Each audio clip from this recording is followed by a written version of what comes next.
Boa noite, meus amados irmãos e irmãs, que a paz do Senhor Jesus esteja com todos, amém? Vamos dar início a mais um culto de oração, né? Vamos louvar o nosso Deus, vamos ouvir o Senhor falar conosco e em seguida nós colocaremos as nossas orações diante do Senhor. Mas antes eu convido você para a leitura da Palavra de Deus e convido você para abrir a sua Bíblia no Salmo 24. Abra sua Bíblia, Salmo 24, que fala do Rei da Glória, né? Glorificando o nosso Deus. Vamos, e diz assim a palavra de Deus, Salmo 24.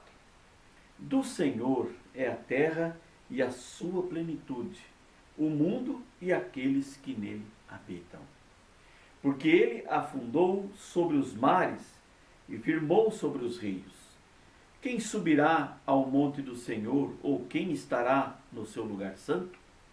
Aquele que é limpo de mãos e puro de coração, que não entrega sua alma à vaidade e nem jura enganosamente.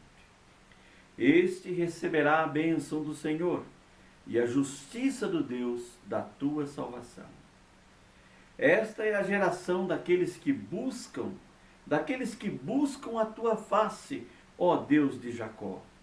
Levantai, ó portas, as vossas cabeças, levantai-vos, ó entradas eternas, e entrará o Rei da Glória. Quem é este Rei da Glória? O Senhor forte e poderoso, o Senhor poderoso na guerra.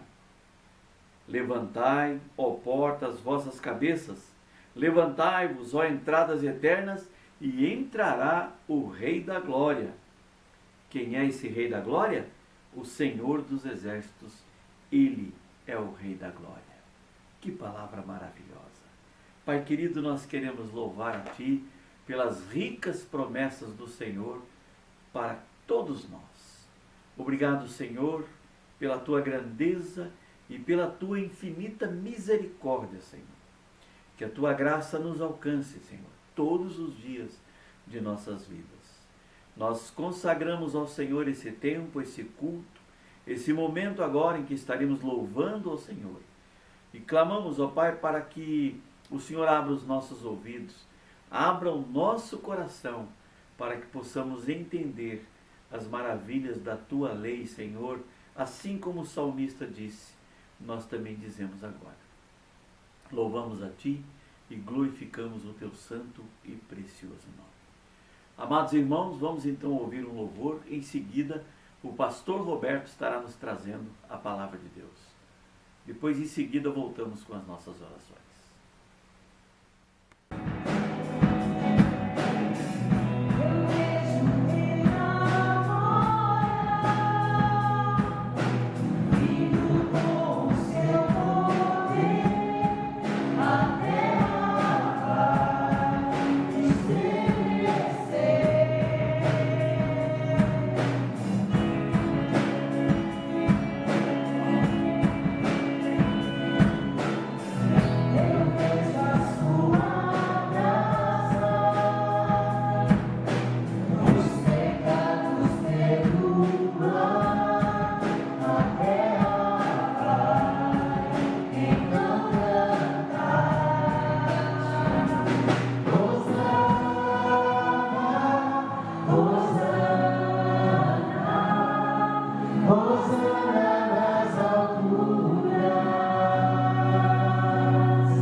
Assumimos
Graça e paz, queridos irmãos e amigos.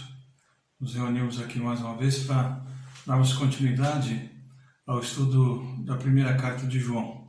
Então nós fizemos uma parte introdutória em 2 etapas e hoje nós iniciamos então propriamente os textos bíblicos, os versículos, para estudarmos então e avaliarmos essa carta de João que é tão atual, né? Escrita para várias igrejas no primeiro século e que se estende a nós, chega para nós nos dias de hoje de uma forma tão atual. Tá? Então nós vamos ler os versículos de 1 a 4 do livro de 1 João, tá bom? Então acompanhem conosco. Diz assim: proclamamos a vocês aquele que existia desde o princípio, aquele que ouvimos e vimos com nossos próprios olhos e tocamos com nossas mãos. Ele é a palavra da vida. Aquele que é a vida nos foi revelado, e nós o vimos. Agora testemunhamos e lhes proclamamos que Ele é a vida eterna. Ele estava com o Pai e nos foi revelado. Anunciamos-lhe aquilo que nós vimos e ouvimos, para que tenham comunhão conosco. E nossa comunhão é com o Pai e com seu Filho, Jesus Cristo. Escrevemos essas coisas para que vocês participem plenamente da nossa alegria.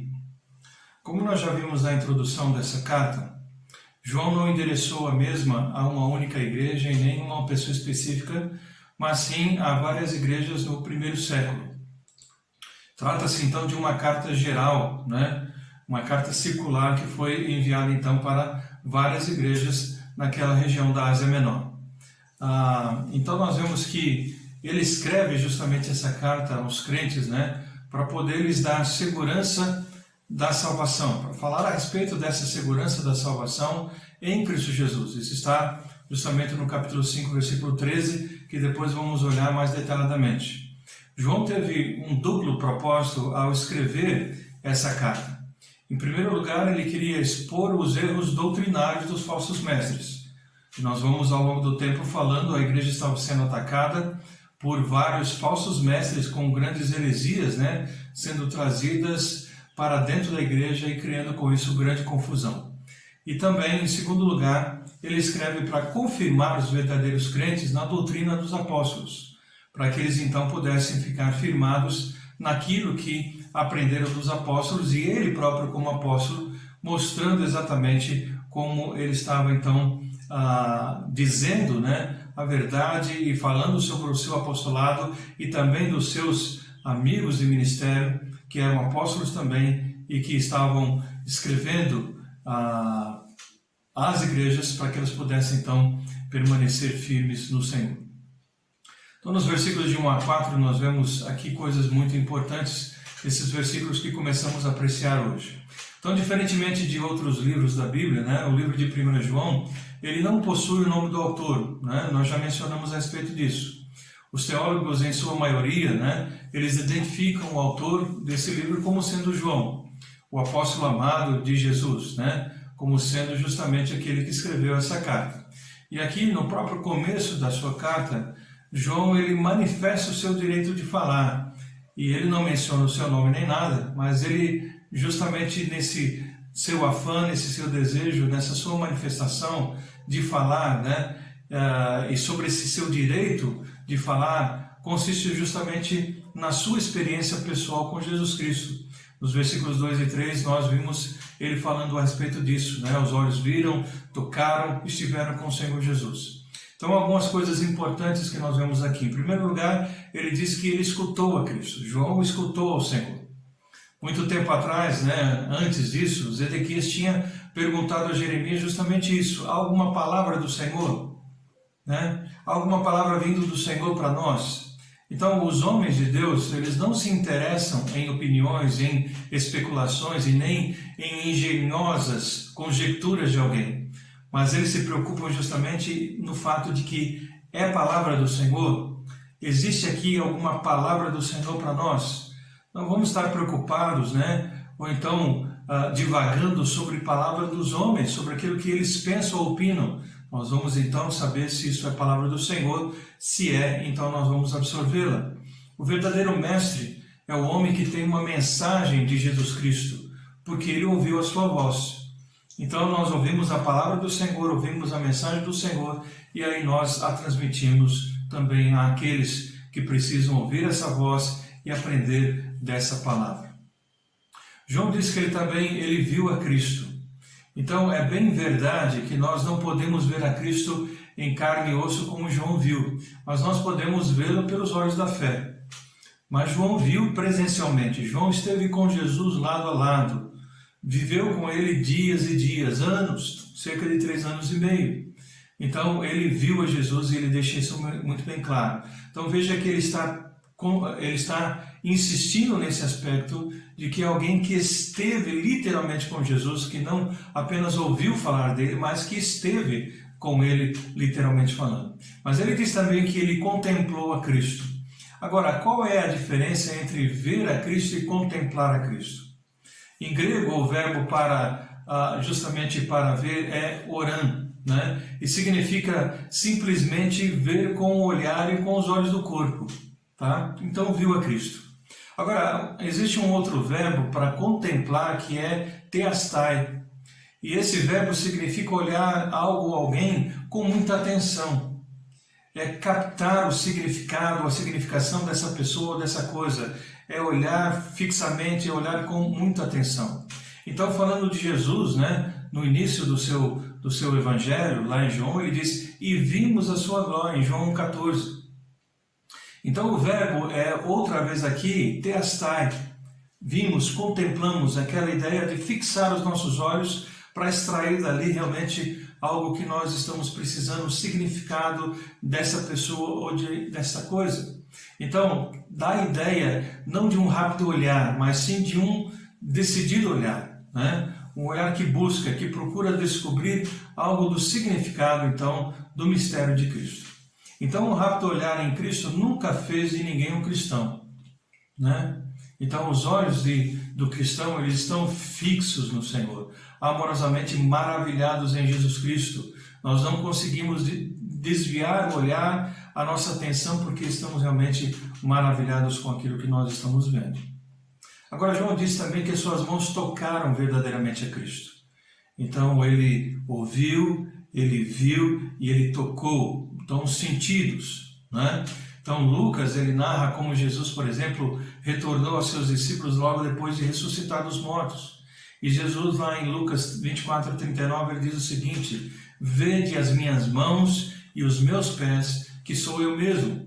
Apalpai-me e verificai, porque um espírito não tem carne nem ossos, como vedes que eu tenho. Então, certamente, João ele estava pensando nas pessoas que eram chamadas docetistas, né? Uma das ramificações heréticas daquela época, que espiritualizavam essa questão da humanidade de Cristo. Eles negavam que Jesus teve alguma vez um corpo de carne e sangue. Eles negavam isso. Na verdade, eles sustentavam, né, que foi só uma aparição, como que um fantasma em forma humana, mas que ele não tinha realmente um corpo de carne e osso.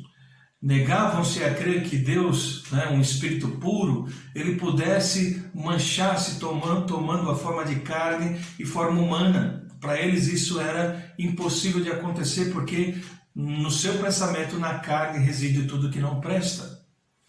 Mas aqui João insiste em que o Jesus que ele tinha conhecido era verdadeiramente um homem entre os homens, um homem diferenciado de todos os homens, mas era alguém de carne e osso. Para João, então, como nós veremos em toda essa primeira carta, não havia nada no mundo mais perigoso que duvidar que Jesus Cristo era realmente um homem. Porque isso destrói toda a doutrina bíblica, né? E então é muito importante essa questão da humanidade de Jesus. E uma vez isso sendo colocado em xeque, isso então vem a detonar, né? Vem a destruir, vem a tirar o alicerce justamente de toda a doutrina bíblica. E é justamente isso que esses hereges queriam. Então o tema central do livro de 1 João é Jesus, o verbo da vida. João ele abre a sua carta falando de Jesus como justamente esse verbo da vida. E ele começa falando sobre esse Jesus. E quem é esse Jesus? Ele vai discorrer na sua carta a respeito disso. Quem é Jesus? Como nós podemos conhecê-lo? Como ele pode ser experimentado por cada um de nós? Como ele deve ser proclamado? Como ele deve ser, como devemos falar a respeito dele? Qual a principal razão da vinda dele ao mundo? Então o testemunho de João é que Deus ele está profundamente interessado nesse mundo. Esse é o seu testemunho. Ele ouviu Jesus. Ele, aliás, enviou Jesus, o nosso Deus enviou Jesus, o Messias, o Salvador do mundo, né, para poder trazer justamente essa reconciliação com Deus. Então João fala a respeito disso, de que Deus o enviou aqui, para que houvesse essa identificação e para que houvesse essa reconciliação. Então vamos ver o texto bíblico, né, e vamos, versículo por versículo, como nós fizemos anteriormente, nós vamos então estudar versículo por versículo, tá bom? Então novamente o versículo 1, que nós lemos, ele diz: proclamamos a vocês aquele que existia desde o princípio, aquele que ouvimos e vimos com nossos próprios olhos e tocamos com nossas próprias mãos, ele é a palavra da vida.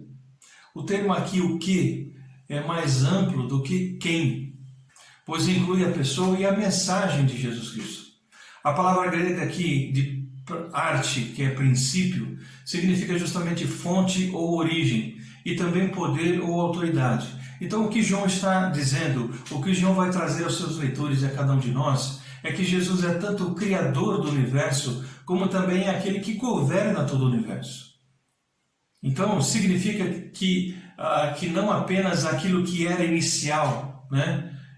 Aquilo que iniciou, que Jesus era o verbo, o que vimos, né? Mas também o que é fundamental que ele está dizendo, aquilo que é original, aquilo que é essencial, é aquilo que existia antes da fundação do mundo. Então não é uma coisa que teve um início, porque para nós tudo tem que ter começo, meio e fim, mas ele embasa toda a sua existência dizendo de que Jesus ele existe antes mesmo da fundação do mundo, e ele vai mais além a respeito disso.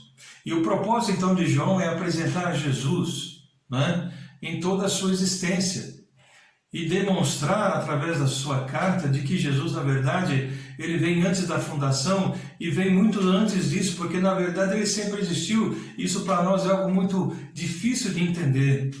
O propósito de João então é apresentar Jesus, e então ele recua ao princípio e diz que Jesus ele não apenas estava no princípio de todas as coisas, mas ele mesmo é o princípio de todas as coisas. Então ele não começou a existir no princípio, ele é antes do princípio. Dá para entender isso? Ele é antes do princípio, ele é antes de todas as coisas. Ele não foi criado, ele é o Criador. Ele não teve origem, ele é a origem de todas as coisas. Ele não passou a existir, ele é pré-existente, ele sempre existiu. Isso para nós é difícil de entendermos, porque para nós tem que haver um começo.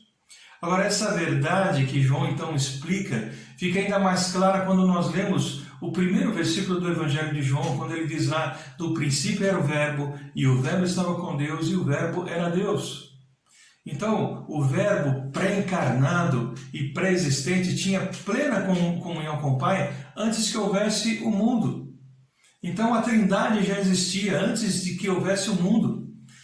Ele não é uma emanação de Deus, não é um fantasma, um espírito, uma energia, como queriam e ensinavam os gnósticos, que eram a seita herética da época, que nós já mencionamos, né, na nossa introdução, e que depois nós vamos falando um pouco mais ainda sobre eles. Cristo, ele é o alfa e ele é o ômega de toda a criação, pois tudo foi criado nele, por ele e para ele. Então João apresenta Jesus como o verbo da vida. O verbo da vida. E por que João faz isso? Porque é para nós que as nossas palavras são, né? Porque na verdade quando a gente vê ele dizendo que Cristo ele é o verbo da vida, né? É porque Cristo é para nós o que as nossas palavras são para os outros. Pense nisso, Cristo é para nós o que as nossas palavras são para os outros. As nossas palavras, elas revelam para os outros o que nós pensamos e o que nós sentimos. Então guarde isso. As nossas palavras revelam para os outros o que nós pensamos e o que nós sentimos. Cristo então nos revela a mente e o coração de Deus. Cristo é o meio de comunicação vivo entre nós e Deus. É isso que acontece. E é isso que João está tentando então trazer aos seus leitores e a cada um de nós nos dias de hoje. Temos essa clara compreensão, né? E principalmente naquele contexto onde ele estava rebatendo os falsos ensinos, né, dos docetistas, dos gnósticos, né, de ramificações heréticas que estavam então entrando na igreja e assim, né, tentando desviar muitos da fé verdadeira em Cristo Jesus. Tá bom? O versículo 2, vamos ler novamente para relembrar, ele diz: aquele que é a vida nos foi revelado e nós o vimos. Ele está falando então a respeito dele mesmo. Agora testemunhamos e lhes proclamamos que ele é a vida eterna. Ele estava com o Pai e nos foi revelado. Então, quando João disse que a vida se manifestou ou se revelou, ele se refere justamente ao acontecimento histórico, que foi o quê? O nascimento de Jesus. A sua vida, a sua morte, a sua ressurreição, as suas visitas depois da sua ressurreição. Então, quando ele diz que ele se manifestou, que ele se revelou, é sobre isso que ele está falando, sobre esse Jesus histórico. Demonstra-se aos seguidores, né, justamente o fato de que muitos desacreditavam isso. Então, ele fala a respeito disso e traz essa menção de uma forma muito clara, porque havia um ensino também de um homem chamado Cerinto, né, de que o Senhor, então, o Cristo, na verdade, né, ele surgiu quando Jesus foi batizado e ele saiu desse Jesus antes, né, ou na sua crucificação. Eles colocam então que quando Jesus foi batizado e aí até ele subir, Cristo estava nele, em Jesus. Mas quando ele então morreu, Cristo saiu dele.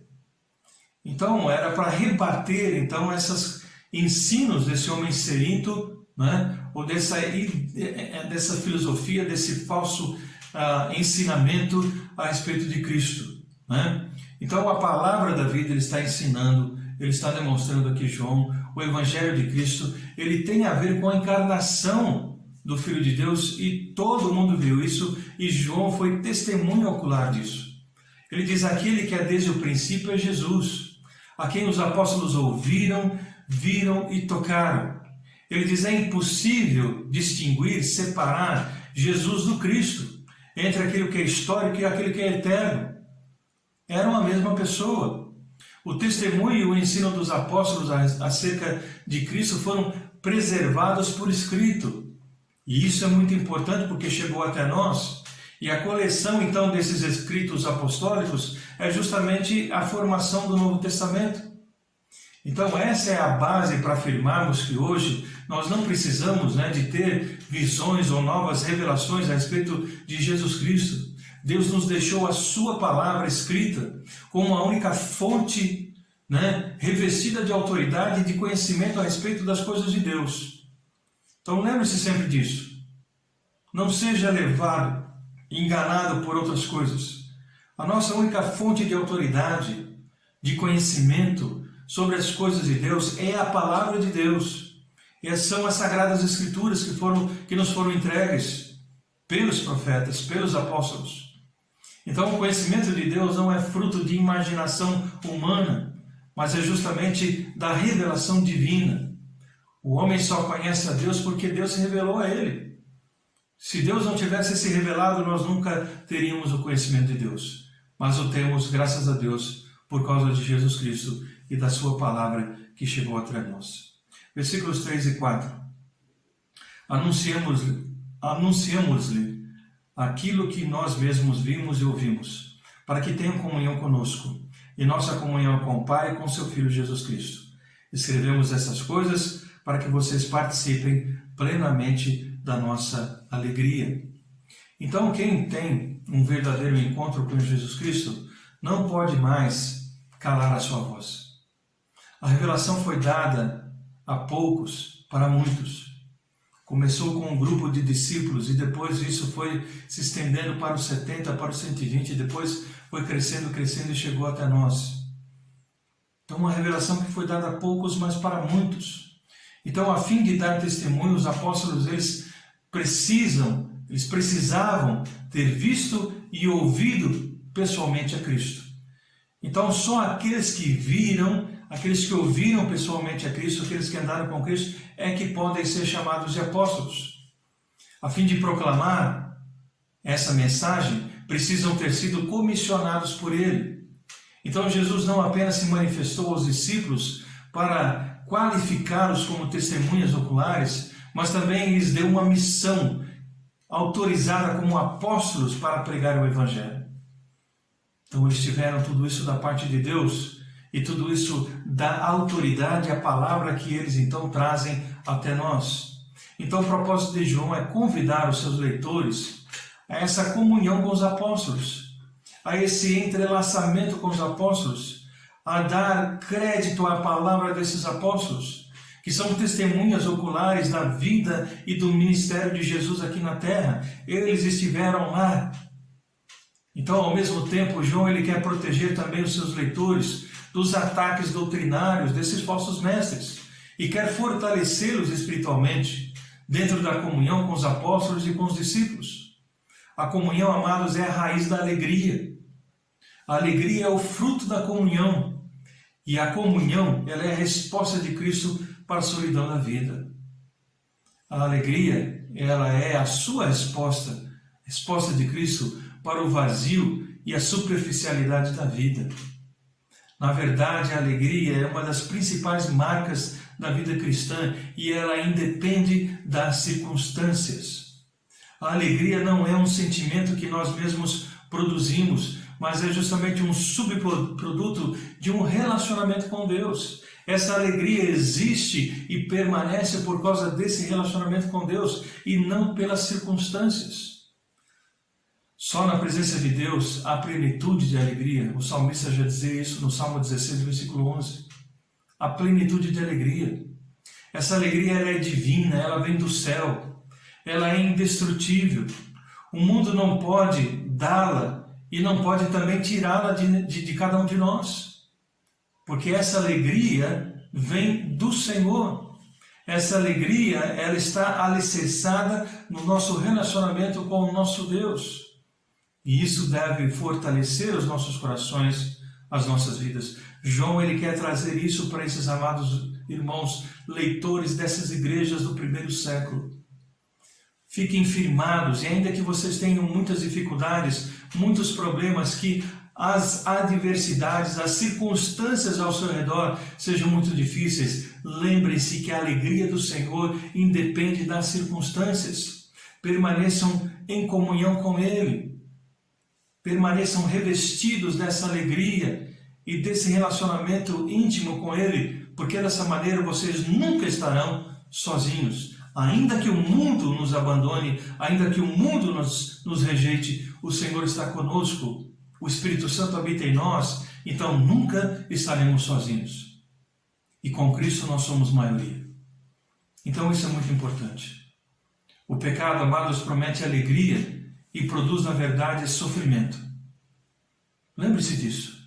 O pecado, ele promete alegria, mas na verdade ele produz sofrimento. E basta nós olharmos para o nosso lado. O nosso dia a dia nós estamos vendo isso constantemente acontecendo. Mas a alegria de Deus, ela é eterna. A alegria de Deus, ela é permanente. A alegria de Deus é maravilhosa porque, como dissemos, não depende das circunstâncias. Você tem essa alegria? Você tem essa alegria do Senhor na sua vida? Você está firmado? Você está alicerçado nessa alegria? Se você não está, o meu apelo é que você abra o seu coração para Jesus o mais rapidamente possível.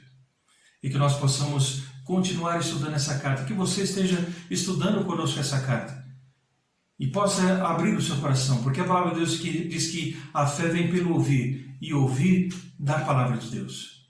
Então nós vamos aí, juntos nessa caminhada, nessa jornada, estudar versículo por versículo desse livro de 1 João.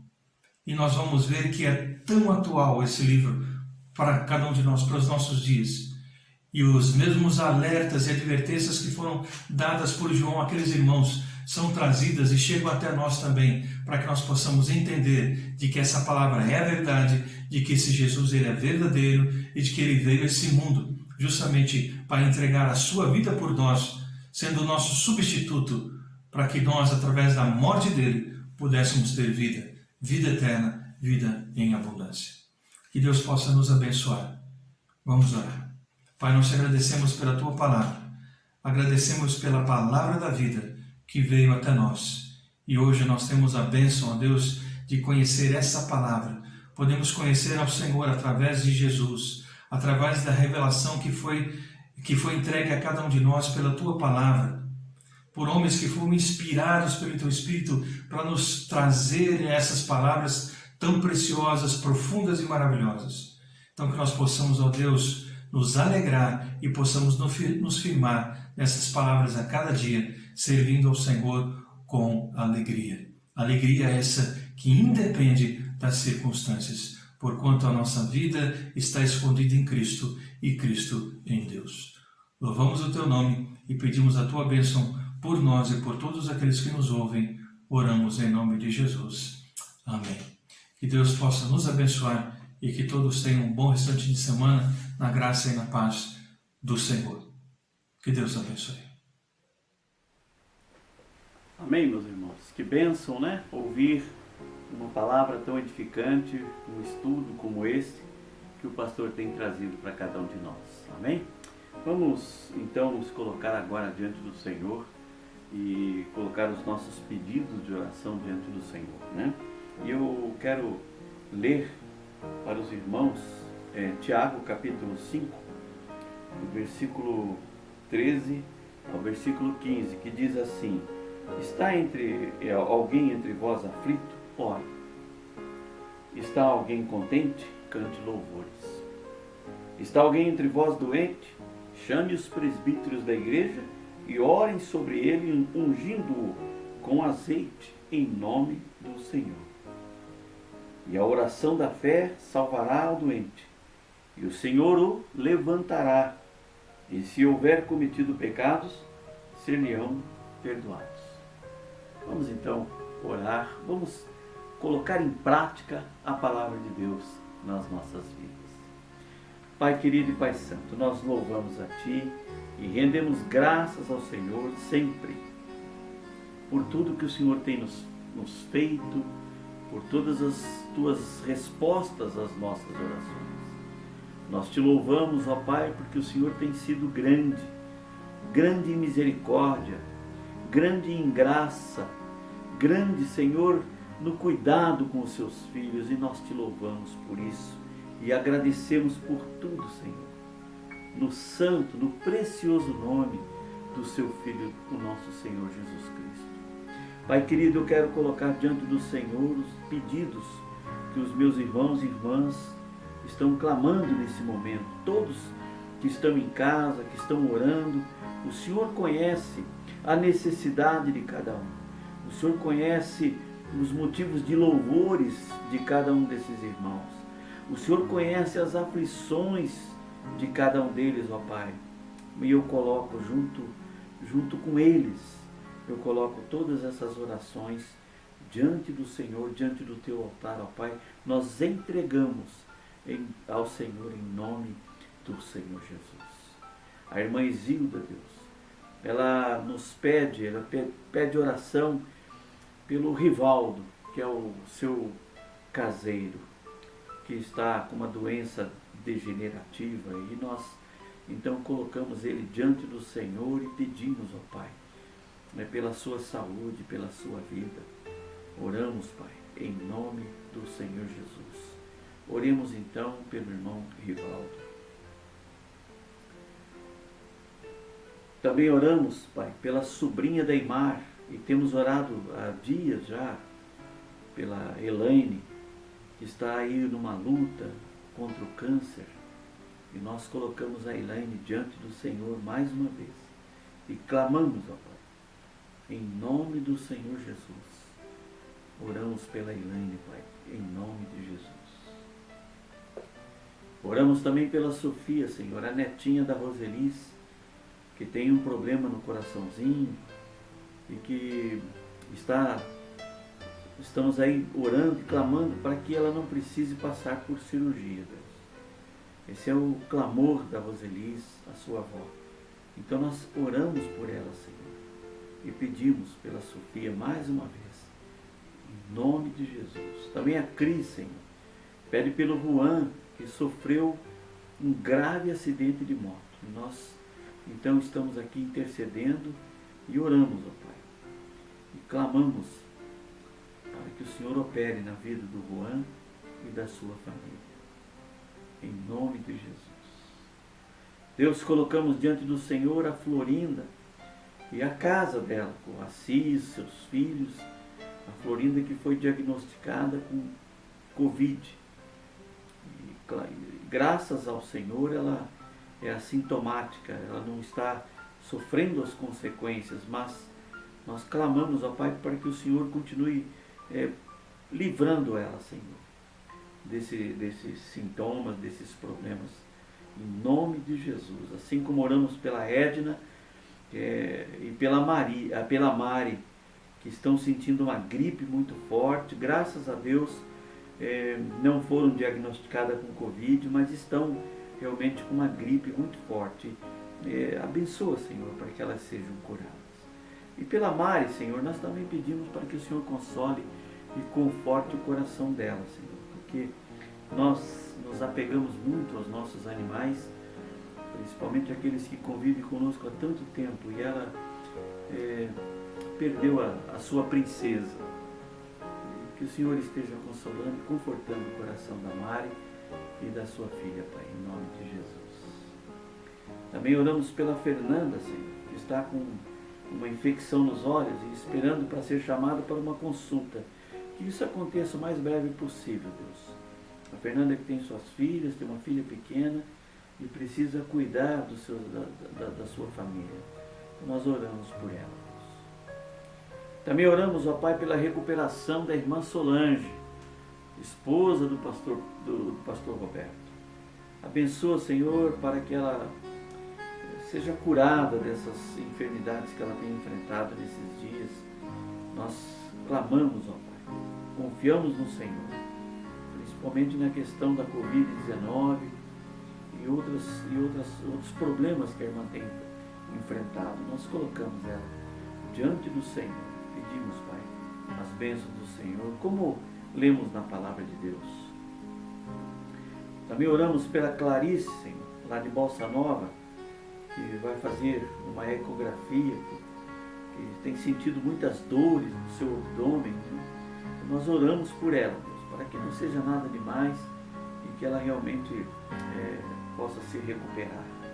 Pedimos em nome de Jesus. E louvamos a Ti, ó Deus, porque nós temos orado pelo Osmar, irmão da nossa querida irmã Rita, lá de Joinville, né, esposa do pastor Luiz.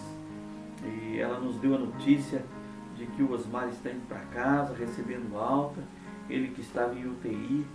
Então nós louvamos a Ti, Deus, porque vemos a vitória. Também coloco diante do Senhor, Pai, o meu pai, o seu José, e peço por ele, pela saúde dele, pelo coração dele, que está muito fraco e ele já com uma idade bem avançada. Nós oramos, ó Pai, para que ele não sofra e que ele se recupere, Pai. Assim como nós continuamos orando por todas as pessoas que muitas vezes não nos lembramos aqui nesse momento, mas o Senhor conhece e sabe de cada um deles, ó Pai. Coloco diante do Senhor as famílias da igreja, todas as famílias da igreja. Agradeço a Ti, ó Deus, pelos cultos que estamos tendo previdenciais e pelas bênçãos que temos visto e temos sentido o Senhor derramar sobre as nossas famílias, os membros da nossa igreja e por pessoas de tão longe que têm assistido os nossos cultos. Obrigado, Deus, pela Tua bondade, mais uma vez eu peço, e pela Tua grandeza. E cremos que o Senhor está sempre atento às nossas orações. Por isso nós louvamos e rendemos graças ao Senhor. E oramos em nome do Senhor Jesus. Amém, meus irmãos? Que Deus abençoe a todos, que Deus fortaleça cada um de vocês. Vamos continuar firmes, vamos continuar louvando e glorificando a Deus, né? Não desanimando. Domingo, no nosso culto, passaremos já amanhã a lista para que você já coloque seu nome, né? E esperamos você para que juntos possamos louvar e glorificar a Deus. Amém? Que Deus abençoe a todos. Tenham um bom restante de semana em nome do Senhor Jesus.